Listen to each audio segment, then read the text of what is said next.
Halo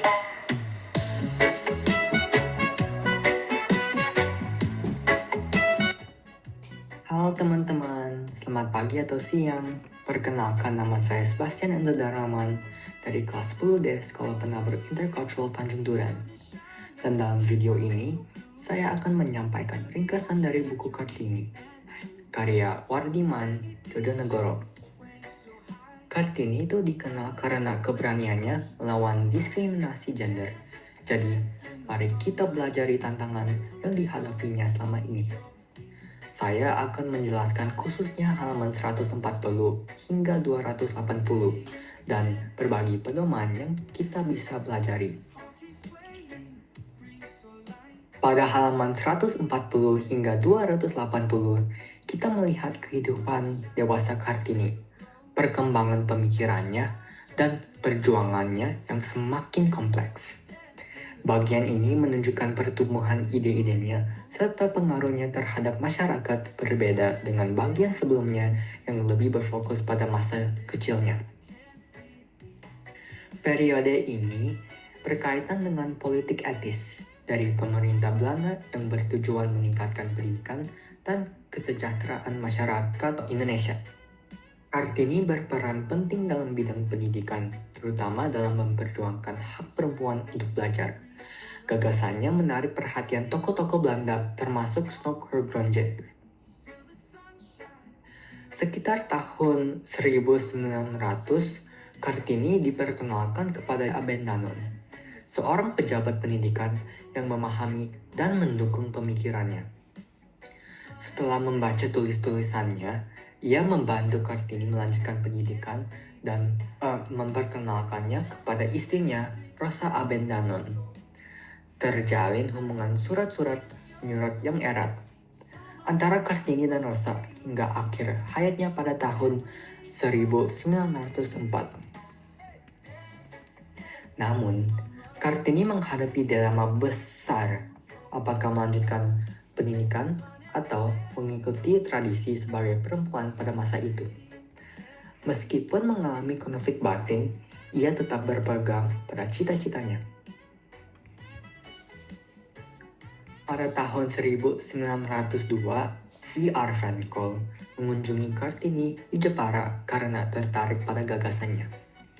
Kartini membahas pentingnya pendidikan perempuan serta keseimbangan antara pikiran dan perasaan.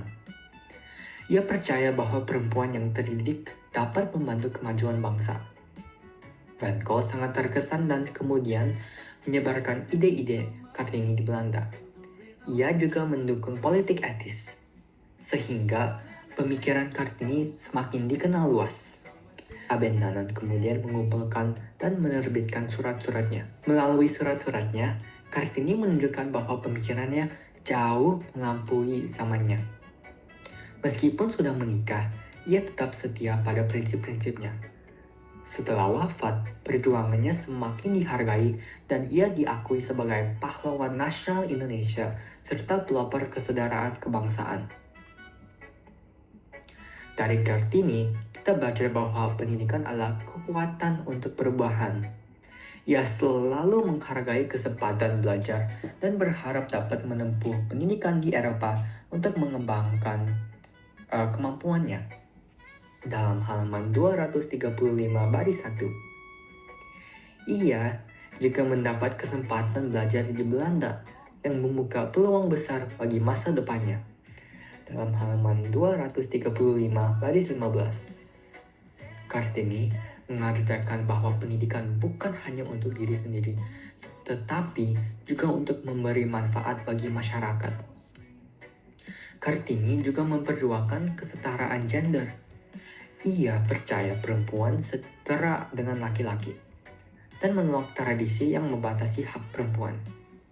Ia berkontribusi dalam meningkatkan pendidikan perempuan dan memperjuangkan kesadaran akan hak-hak mereka. Dalam halaman 230 baris 19 dan halaman 228 baris 22.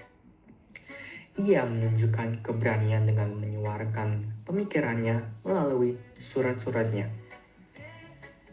Selain itu, ia mengalami konflik batin antara mengajar cita-cita dan mengikuti tradisi keluarga. Salah satu keputusan terbesarnya adalah pilihan antara melanjutkan pendidikan atau menikah. Ia juga merasakan kecewaan ketika rencana keberangkatannya ke Eropa dibatalkan dalam halaman 234 baris 20.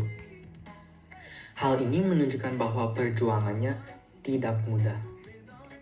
Kehidupan Kartini membuktikan bahwa kekuatan sejati adalah kemampuan untuk tetap teguh pada prinsip meskipun menghadapi kesulitan. Melalui perjuangan dan pemikirannya, ia menjadi simbol pendidikan, kesetaraan, dan 3 perubahan yang terus menginspirasi hingga sekarang. Kesimpulannya, halaman 140 hingga 280 menunjukkan perkembangan konflik penting dan karakter Kartini dalam cerita. Kita dapat belajar dan menerapkan beberapa pelajaran moral dari Kartini sendiri. Pertama, Kartini memiliki semangat yang besar untuk pendidikan. Ia berusaha untuk menjadi lebih pintar dan tidak pernah menyerah dalam belajar bahkan ketika menghadapi tantangan yang sulit. Kedua, Kartini memiliki keberanian dalam memperjuangkan kesetaraan gender. Ia menunjukkan bahwa ia menghormati setiap manusia tanpa memandang ras atau latar belakang. Ketiga, Kartini menghadapi konflik batin yang sulit terkait keyakinan dan pendidikannya. Namun, ia mampu melewati tantangan tersebut dan tetap teguh. Demikianlah ringkasan saya. Terima kasih atas perhatian Anda.